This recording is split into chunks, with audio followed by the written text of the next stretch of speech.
জয় হিন্দ দোস্ত Jayanta defence YouTube চেনেলটোলৈ আপোনালোক সকলোকে স্বাগত জনাইছোঁ।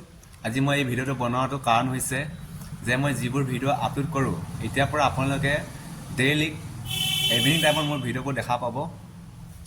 চ' মই এইকেইদিন ভালদৰে ভিডিঅ'বোৰ আপলোড কৰিব পৰা নাই আৰু আপোনালোকে গম পাই চাগে যে SSC GD 2024 20 ফেব্ৰুৱাৰীৰ পৰা ইয়াৰ ৰিটেন এক্সাম হ'ব। চ' সেইকাৰণে ভিডিঅ'বোৰ আপলোড দিব পৰা নাই, আপোনালোকে বেয়া নাপাব।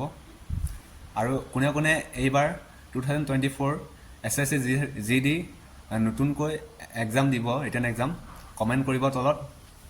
আৰু এতিয়ালৈকে যদি আমাৰ চেনেলটো ছাবস্ক্ৰাইব কৰা নাই ছাবস্ক্ৰাইব কৰি ল'ব, যাতে আগলৈ নতুন নতুন জব ইনফৰ্মেশ্যন ভিডিঅ'বোৰ আগতীয়াকৈ পাই থাকিবৰ কাৰণে। চ' এনেকৈ আৰু মৰম দি যাব আৰু ভালে থাকক, সুস্থ থাকক, এইখিনি ক'বলগীয়া আছিল। জয় অসম, জয় হিন্দ, বন্দে মাতৰম।